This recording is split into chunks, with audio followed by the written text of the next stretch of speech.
Hello, hello, hello, everyone. This is Sneaker Scenes, and I am the Mindful Coach. And tonight, my guest is Sarah St. John. She is an entrepreneur, a podcaster, an online course creator, and an author. She has created several startups throughout her entrepreneurial career over the last decade, and she currently owns a podcast production agency called PodSeam. She also is the podcast host of Frugalpreneur, building a business on a bootstrap budget, which aims to show people how to launch and manage an online business on a budget. And tonight, she is my guest, helping us to learn what it is to be frugal. Do we know what that word means? Is anybody out there frugal? Let's talk about it. And so we sure know how to pull ourselves up by the bootstraps. So I'm sure we can get some information there as well. But anyways, welcome to Mindful Intentions Nurture and Drive Your Business. Thank you for being a guest, and just tell us a little bit more about who you are, what you do, and why you do it. Oh, well, thanks so much for having me. I appreciate it. Let's see. So, my entrepreneurial journey started over a decade ago in 2008. I had had 6 different jobs that year, not at the same time, but throughout the course of the year, and realized that I really wanted to work for myself. I think I've had an entrepreneurial spirit from the get go, like when I was a kid and whatnot, but I didn't really realize it until 2008 or so. And I started with a photography business, and I realized that while I like taking photos of landscapes, architecture, animals, I didn't like taking photos of people, but that's where the money is. I was doing weddings and portraits.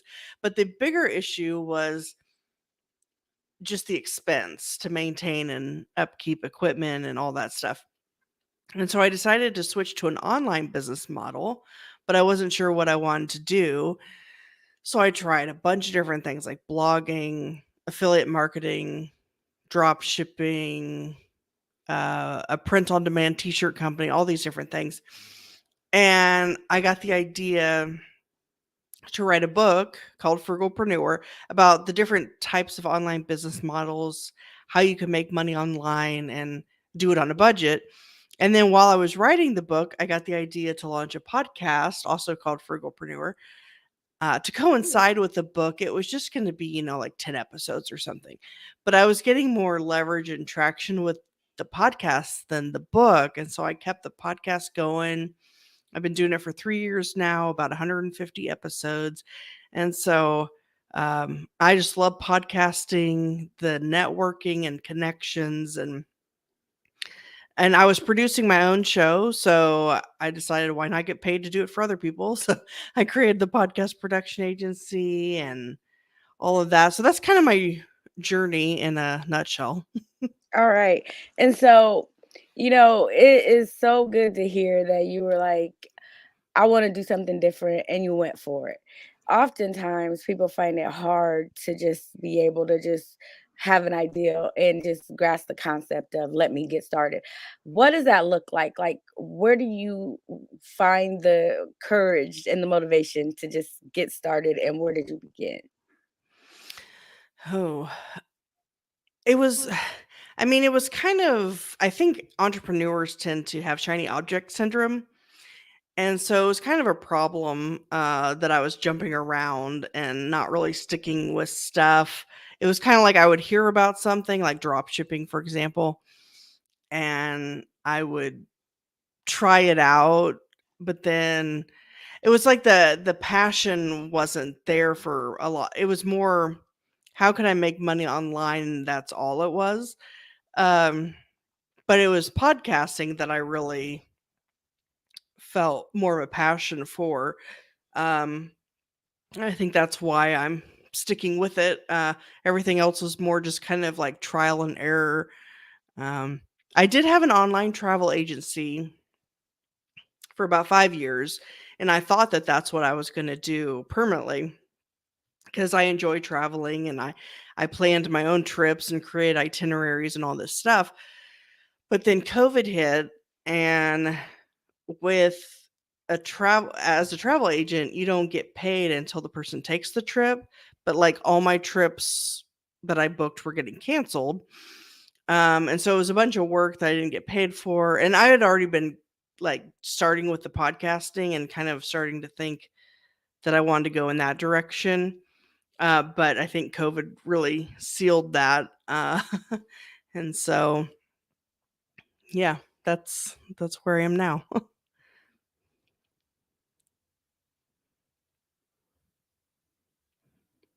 I think you're frozen.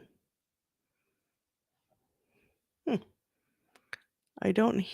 I see you, but it's just frozen. I don't hear you though. Hmm.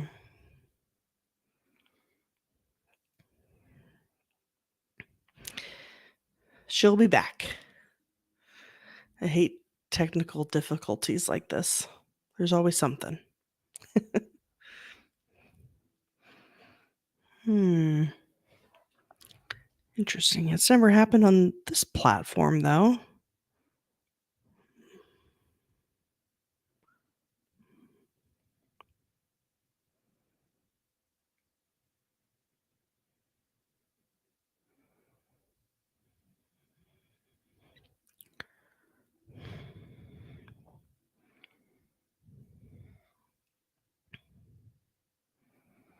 Hmm. Hey, I'm Yeah. back. Sorry about that. I don't all of a sudden lost connection. So I Ah. apologize about that. But you were talking about your passion for the podcasting, and that's what has helped you stick to it longer. Mm-hmm. What do you think it took for you? Like you started out with the book because you thought the book was where you wanted to go, but actually the podcasting is what really brought you into your comfort zone. When finding out you were going to bring this podcast into fruition, how did that look? Did you always have a passion for talking and interviewing people or having people on your show or having a show, or was that something that was in your wheelhouse or just something that accidentally happened? I felt like it accidentally happened, but when I look back, because um, I have an associate's degree in journalism, but the plan was to go on to get a bachelor's in like broadcast media, and I ended up getting married, and I didn't end up going on. But so looking back, I'm like, maybe I did kind of. It was more I wanted to be in radio, I think, radio, TV, film, or writing. So I guess I, with the books, kind of did the writing thing. With the podcast, kind of did the radio thing. Um, but it's like I didn't really think about that at the time of doing either of those. It was more like kind of a spur of the moment. I remember the idea for the book actually came. I was in a Dave Ramsey financial peace class, um, which is all about, saving money, paying off debt, and all this stuff. And I remember sitting there thinking, okay, all these ideas are great, but what about making more money to help, save and pay off debt? And so then for some reason, the word frugalpreneur came to me, and I was thinking, I've researched so many different ways to make money online and how to do them on a budget. I could write a book about it. I was like, you know what? I think I will. So it was like just in that moment that I decided to do it. And then while I was writing it, kind of similar thing where I was like, maybe I should do a podcast about this too. And then there you go. Wow, wow. Now, when you thought of the frugalpreneur, what did you have in mind for like what gave you that concept of being frugal and starting a business? Yeah, because that was, I guess, my only experience. I I've always bootstrapped any business I had, used a tight budget. Like now that I'm an online entrepreneur, I stick to under $100 a month for all my expenses. And I love the online space because you don't have like if you were retail or brick and mortar, there'd be a lot more overhead, like rent and insurance and just and utilities and just all that. Um, and so, yeah, I just love the online space and was doing it as frugally as possible. So I thought I spent so much time researching the ways to make money and how to do it on a budget that I was like, I should teach this to other people so they don't have to waste as much time learning this stuff. Oh, you're frozen again.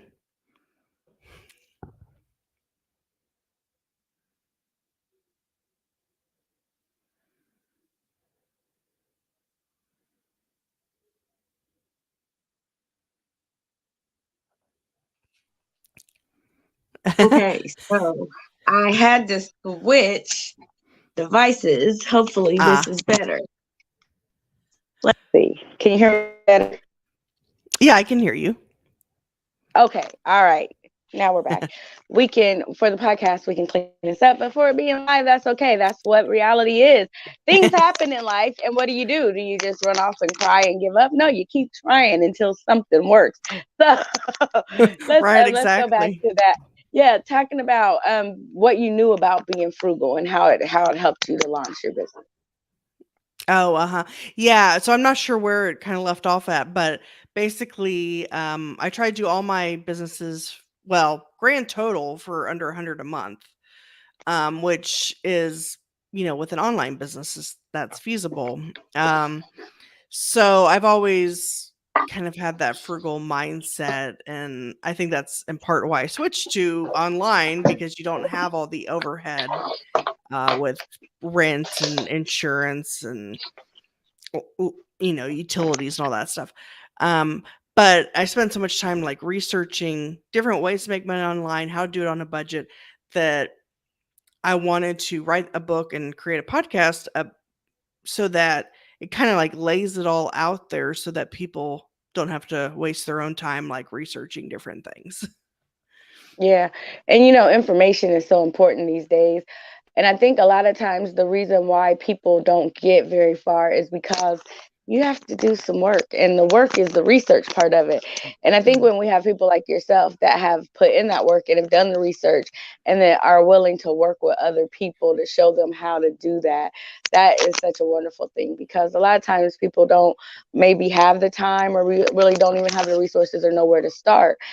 And so by you being able to show them that, that's wonderful. So what do you do with PodSeam? How do people get help from you through PodSeam? Yeah, so basically, so what I found is that a lot of people are excited to start a podcast, but they don't realize all the post production involved. And so they pod fade, that's what they call it, where they might record 7 to 10 episodes and then they're just done. Because in my experience, for every hour of a podcast, it can take 3 or 4 hours of post production, depending on what all you do.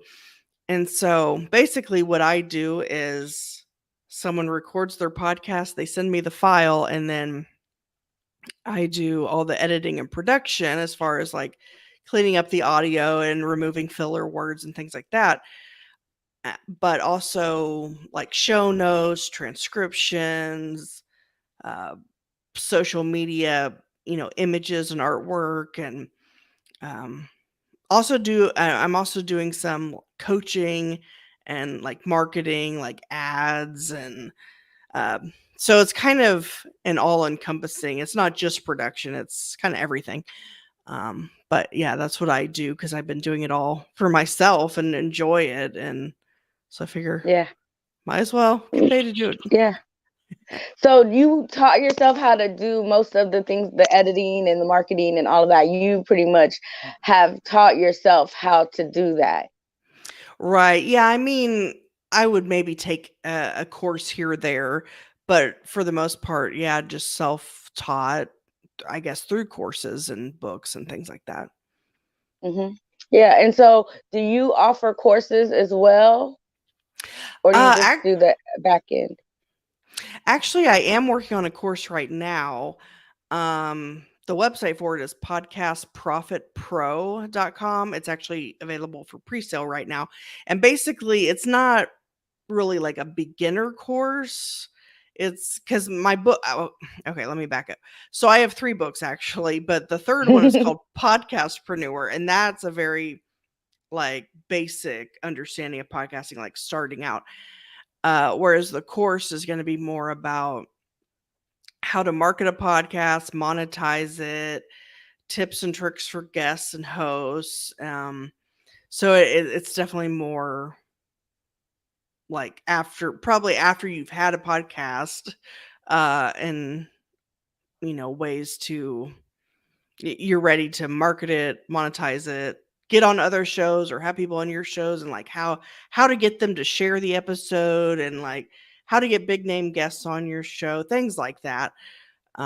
So it's kind of more, I guess, I wouldn't say advanced, I would say maybe intermediate at least. Yeah. Okay. So with your podcast, do you with your business, are you actually doing a live podcast where you offer information or you have resources, or is it something that you just work with clients? What do you the Frugalpreneur, what do you do on your podcast, I guess I should say? Oh, yeah. So, okay, the podcast started out where it came out around the time of my book, and I was interviewing like people within the company of the different software programs I used and recommended in the book.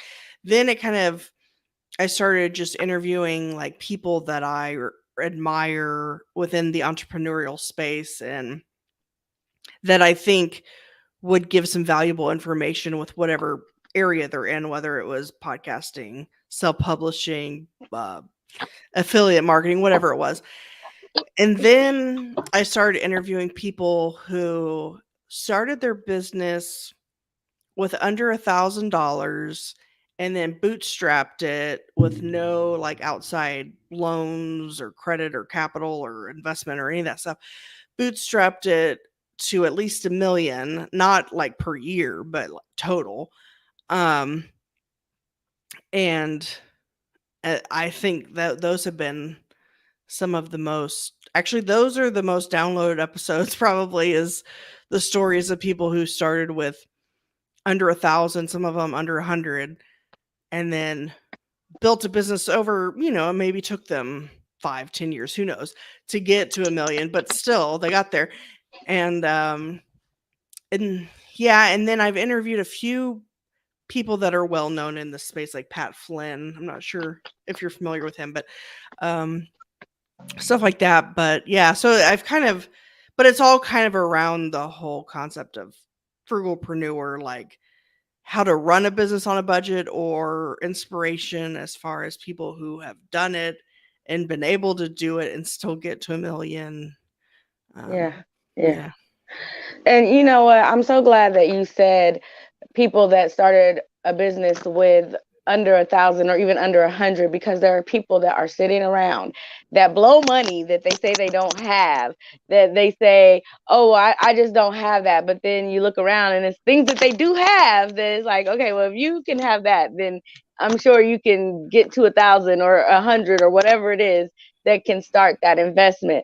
Why do you think that people find it so hard to invest in starting a business other than maybe material things? That's a good question.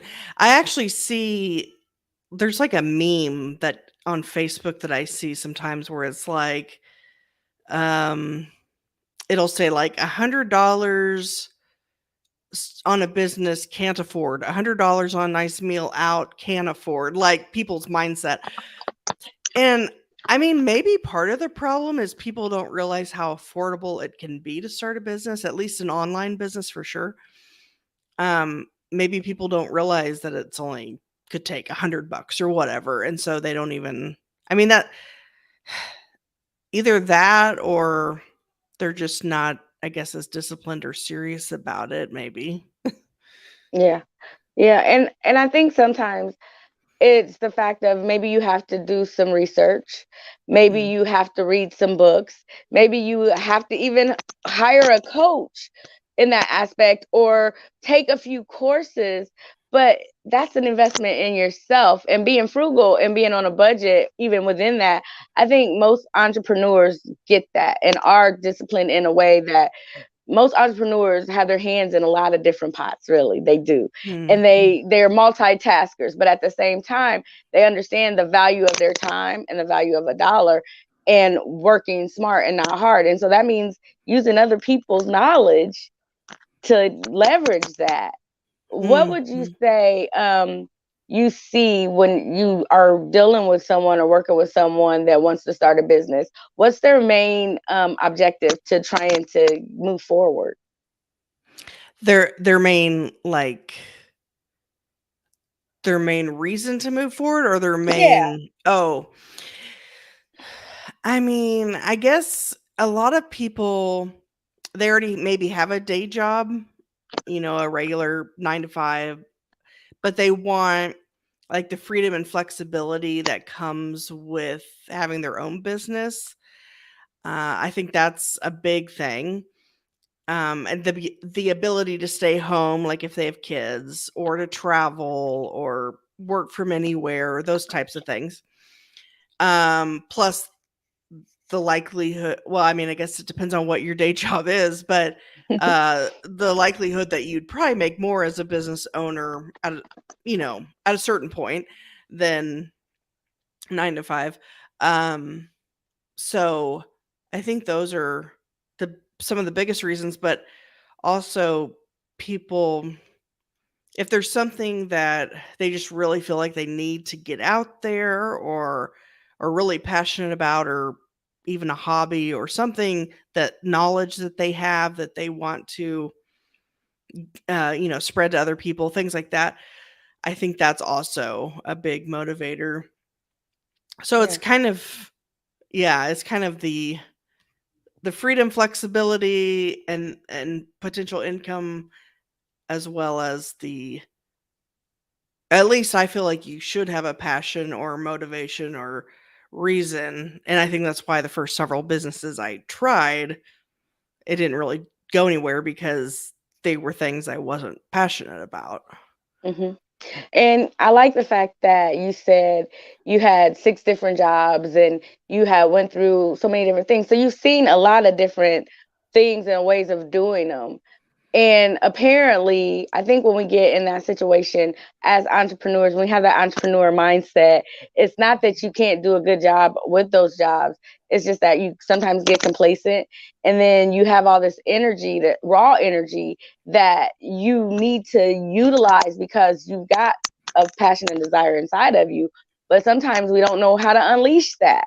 Mm, And so we stay at these jobs for longer, or we take on more responsibilities and we push back what it is that we're really passionate and have a desire for.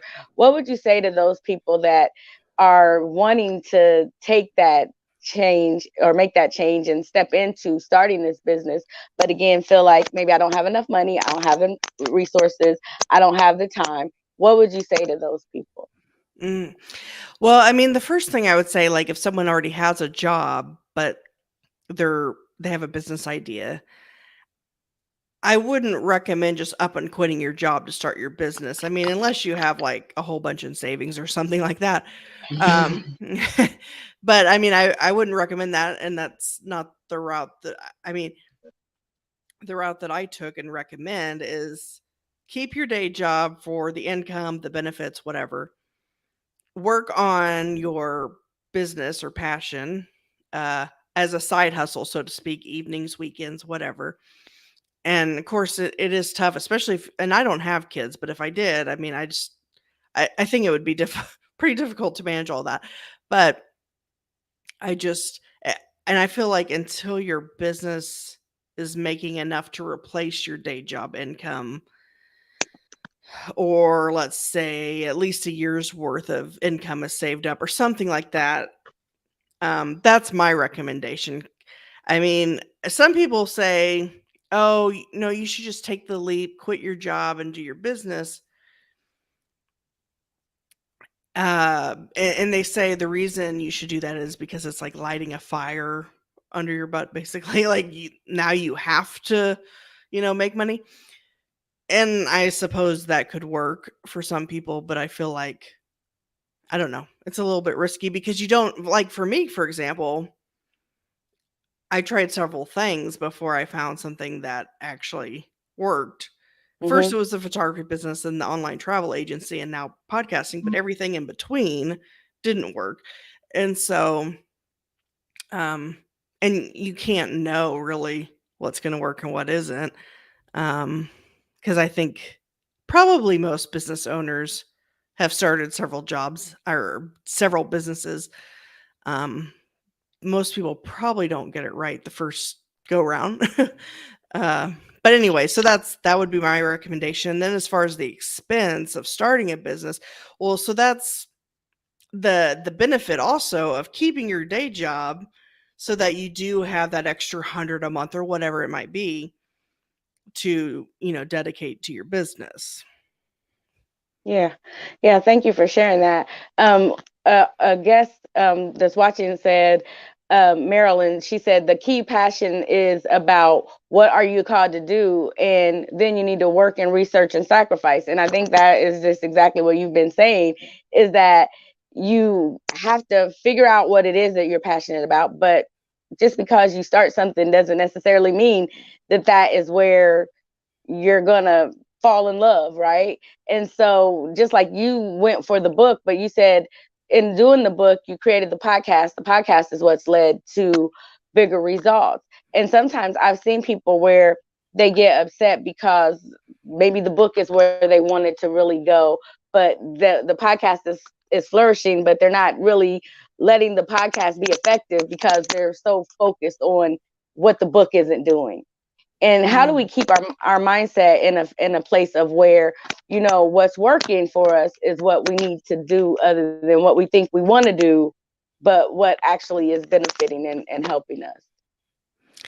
Yeah, that's a good point, because a lot of people, they might assume or want a certain thing to work, but then something else is working. And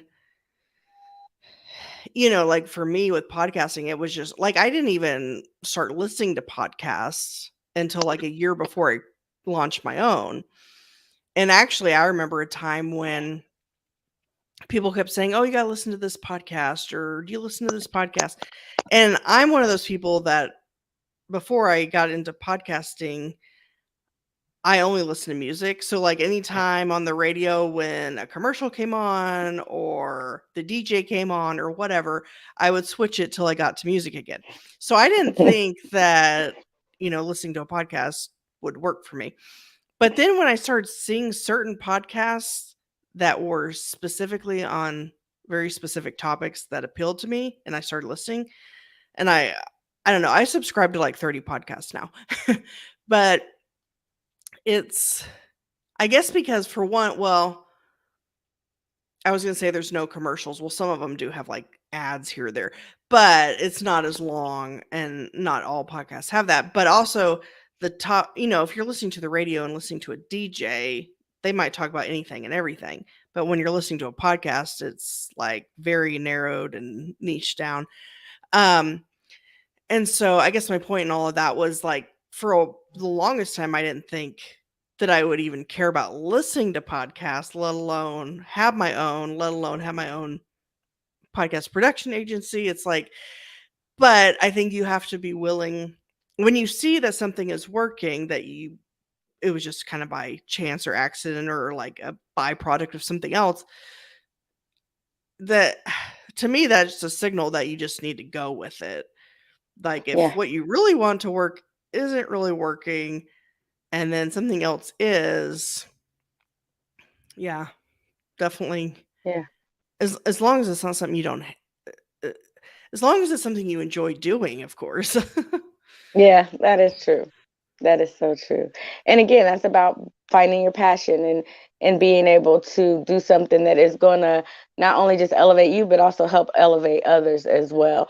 And it looks like that's exactly what you've been doing, because you've created so many different startups throughout your entrepreneurial career, and you've helped so many different people. Um, how does that make you feel to know that you are able to make a difference in other people's lives? I mean, a lot of time you don't even realize it or know it. Like sometimes you're like, is anyone even listening to this or reading this or whatever? But that's those times where you might get a positive review, or someone emails you or contacts you on social media or whatever it is, and says that a particular episode or a particular chapter or whatever really impacted them. And it's like, oh yeah, I guess people are listening and reading and it's making a difference. And so when I'm reminded of that, yeah, it just makes you feel good, like you have a reason or a purpose. Because I mean, in the grand scheme of things, of all the issues in the world, probably telling people how to start a business on a budget isn't that big of a deal. I'm not curing like world hunger or whatever. Although I guess if someone in like a third world country starts, I mean, who knows? But you never know what could happen. But still, like, if it can impact even one person to start their own business, to create, freedom and financial stability for them, and possibly like they could start a business that they could pass down to their kids and their kids' kids, and you just never know. Yeah. And I think that's where we're getting back to is the legacy of being able to have something that you can pass on to your children. And a lot of times, people that I know that I grew up with and was raised around weren't born with silver spoons in their mouth. And I've seen a lot of people grow from that and become successful and are doing things that can give back. But a lot of times, what it is these jobs that they get caught up in, and they get so caught up on these incomes that are coming in, but not realizing that one day that's going to cut off. And what are you going to have as a backup? And I think having multiple streams of income, being able to understand how to budget that out and set up something for the future is very, very important. What would you say about leaving a legacy? Because, like you said, being able to do something that gives you freedom and that reward. But how important do you feel like it is to be able to leave a legacy? Right now, you said you don't have any children, but one day you might have children, or you might have nieces or nephews, or someone that you want to leave that to. Yeah, and I do have nephews, and maybe someday I'll have children, but um, yeah, I think that was a good point that you mentioned about how, like, if you have a job at a certain point, that probably comes to an end, whether you retire or the business, that company closes up or you get laid off or whatever it might be. But with a business, I mean, you're kind of in control. You can't control, I guess, outside, like, you can't, with a pandemic, for example, or something like that. But you still are in control of the company or the business, and you could, be working on it if you wanted to anyway, up until you die. And then, like you said, you can pass it on. Not that your kids necessarily want to work in the family business, but at least they have the option. Yeah. Yeah, absolutely. And I mean, and I think that when your children or people around you see that you're doing something that's effective and that is changing lives actually by being your own boss, by setting your own rules and your own standards, that gives them a sense of, hey, I could possibly do that as well. And we're getting out of that mindset of having to do a 9 to 5, because I remember starting my own business. My mom would be like, "You don't ever sleep. You're up all these crazy times of night," and I'm like, I don't have a specific time that I have to work.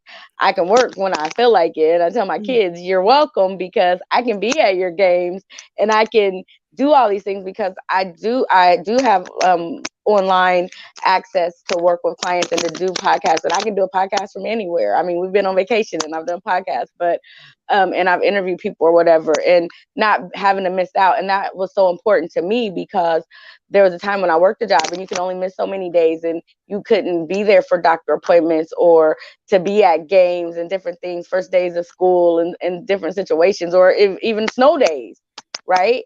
And so, and when the pandemic came and some children had to be virtually homeschooled, I was honestly blessed because I was able to do that. And that's why I think it's so important when people are at a place of, I have these great ideas, but I just don't know where to start, or I don't think that I can do it.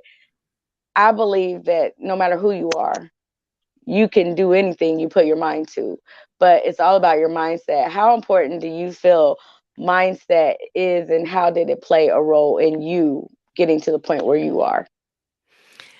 Yeah, I mean, mindset is a big one. I think and this might be common to most entrepreneurs, that very determined, like if something doesn't work, well, we'll try something else. And I think the mindset of eventually I'm going to find that thing, it could take a decade or whatever.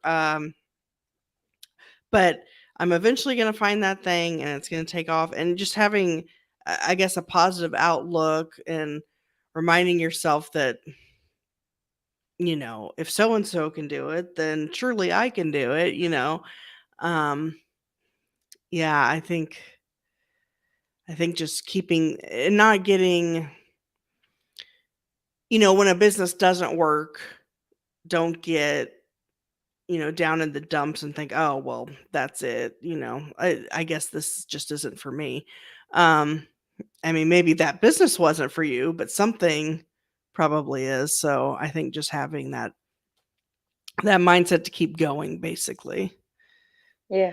Yeah. And so that's awesome because you have worked for other people and now you work for yourself and you show other people how to work for themselves as well. I think it's important that you take time out and apply to yourself as well, because you could have gave up at any time, but instead you kept right on going. And I think that's encouraging in itself to show other people, because not only are you showing them how to be frugal, but showing them that you don't just stop at one roadblock or if something comes up against you. How hard was it for you when you did come up against a roadblock to keep going? I'm trying to think because I haven't really had like monetary roadblocks since I'm doing this all on a budget. So I haven't had that issue so much. I would say like the biggest roadblock that I had would be like the time factor and fitting in the full-time day job while doing the side hustle, even though I didn't have kids and didn't have that issue, but just to see family and friends and whatever. Um, I think that's kind of, and it wasn't just a one-time roadblock. That's kind of like a consistent thing because it was like I'd be at work. I mean, between the commute to work and then work and the commute back, I was probably gone for 12 hours a day. And then would work on my business for maybe 4 hours and then sleep, and then I don't know, it's like it negatively impacted, I guess, relationships. um and so I guess that was probably the biggest roadblock, uh especially when that consistently came up. But it's like you would just have to keep reminding people, well, eventually this is just what I have to do for now, but eventually, I'll have more time. Yeah. So yeah. Yeah.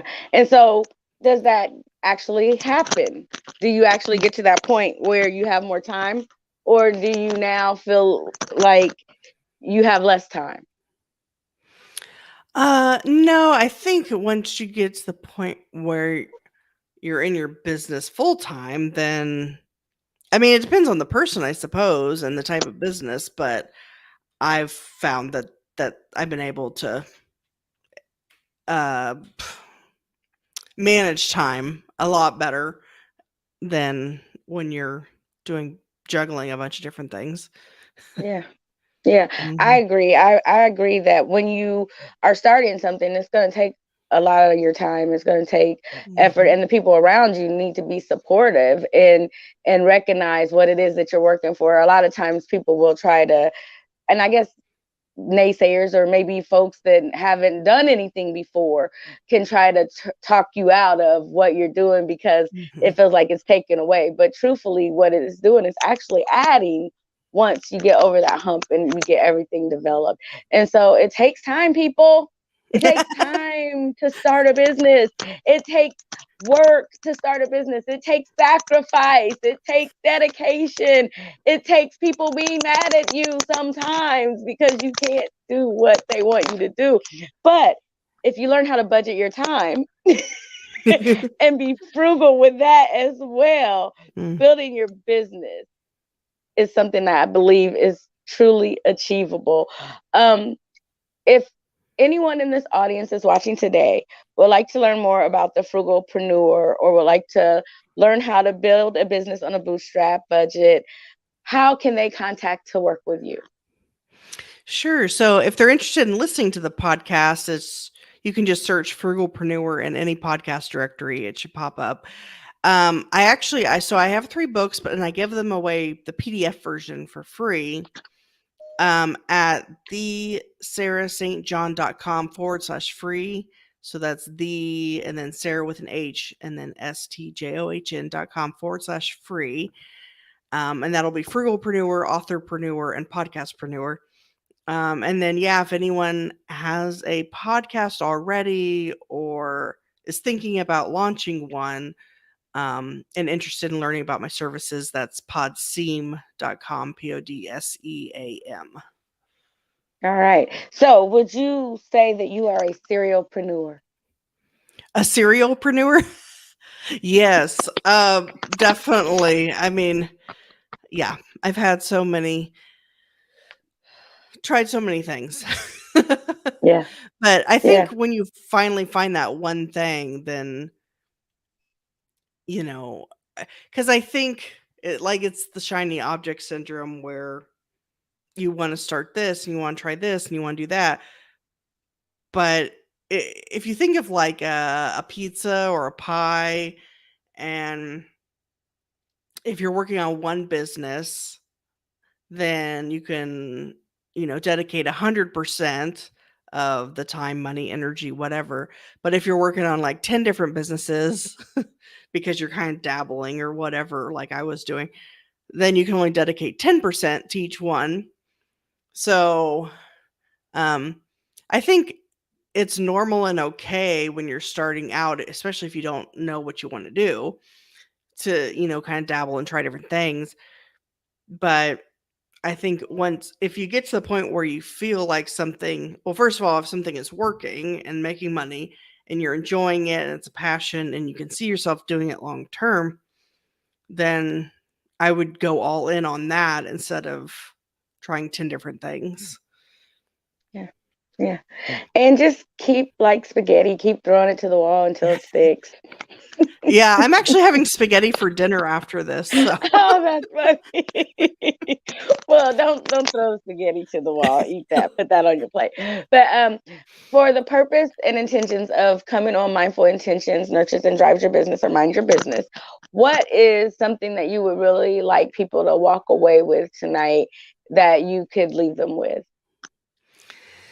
I guess a few key takeaways would be that it doesn't have to be expensive to start a business, at least an online one. I should preface with that. And, to try to avoid the shiny object syndrome, because if you're an entrepreneurial minded person, you probably will experience that, and to just recognize it. And then I think the third thing would be, and I think in the beginning, it's good to spend time learning, whether it's through podcasting, courses, books, learn how to do the thing that it is that you're wanting to do. But at a certain point, you need to start implementing it, because if you never implement what you're learning, then it's pointless and you're wasting your time.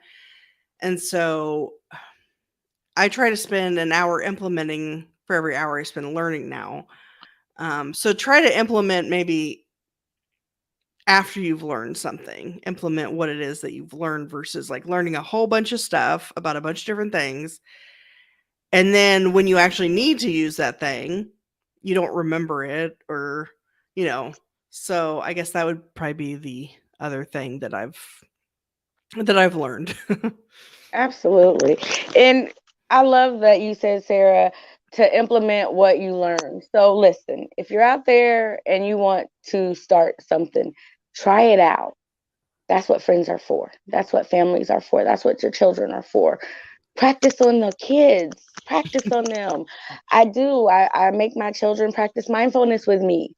I do certain little things with them. I have workshops with them because I like to see their looks and their feedback that they give me, because I'm like, they're people. And so let's see what they get out of this, or what their reactions are going to be. So start small.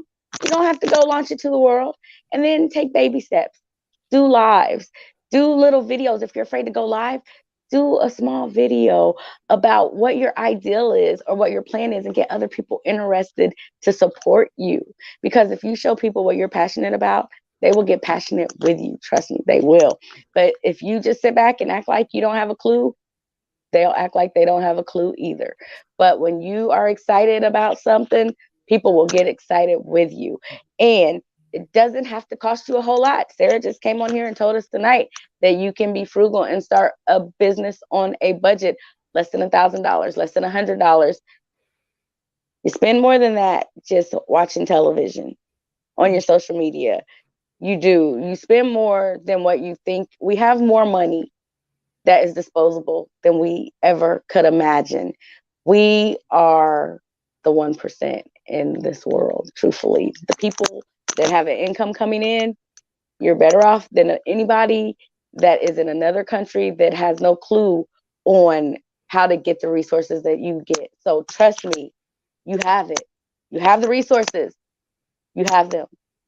Stop allowing people to steal your dreams. Stop allowing people to tell you what you can't do, because as long as you've got a thought and breath in your body, you can make it happen. Sarah, would you agree or disagree? Oh, definitely agree. I love that. It was like a motivational speech. Well, get motivated and go do what you were created to do, because we all have that entrepreneurial spirit inside of us. We do. If we can go to a job and work for someone, we want to be great at that job. We want to be recognized. We want them to give us a promotion, and we want to be able to move up in that company. That shows that you have a drive and a fight. If you can work that hard for someone else, think of how much more you can do for yourself. And so if you have an ideal, stop giving them away for free. Stop putting in your time and your energy for something that's not going to reward you or give you a legacy to leave behind for your family. Sarah told you about all the things that she did to get to where she's at. And she's got 3 books now, 3 books and a company. She helps other people, and she doesn't have children to stress her out. So she is the head of the game right now. Because I'm telling you, she's going to be really good if she ever decides to have children. She already knows how to be frugal and on a budget. Right, exactly. So that'll be the next book, Mom on a Budget. Yeah. Auntie on a budget. Mompreneur or something. There you go. There you go. But no, I thank you so much for coming on and sharing your time and just talking about what you do and why you do it, because I think that's important. People need to know the method to our madness and why we operate the way we do sometimes, and how we can help others, because there's someone in this audience that is at a point to where they're ready to break out. They don't know where to start. They don't feel like they've got enough, but they know now that, hey, I got $100. I got $50. I might be able to scrape up the rest. Let me listen to this podcast, The Frugalpreneur, and see what I can learn so I can invest this money somewhere where I can get a full return on it. The best investment is on yourself, right? All right, Sarah, we're going to jump off of here, but I thank you for coming on tonight. We will have a link on our website, so that way people will be able to get to you through our website as well. So go out there. She's giving away the books for free on the PDF. Her website is amazing. She's got some good information on there. So go check her out. Don't say that there's no help out there. Don't say you don't know where to get started. I come on here and I bring people with knowledge and resources and information, and they give away good stuff. Don't just let it sit out here in cyberspace. Don't leave it on the table. Pick up this information. Don't just put it in your pocket. Put it to use. Use your resources so that you can also be doing what it is that you love. And maybe one day we'll be watching your podcast or reading your book or watching your commercial. Who knows? Anything is possible, because remember, you were created with a purpose. So go be great, people. Sarah, thank you. You have a good evening. Thank you. You too. Uh-huh.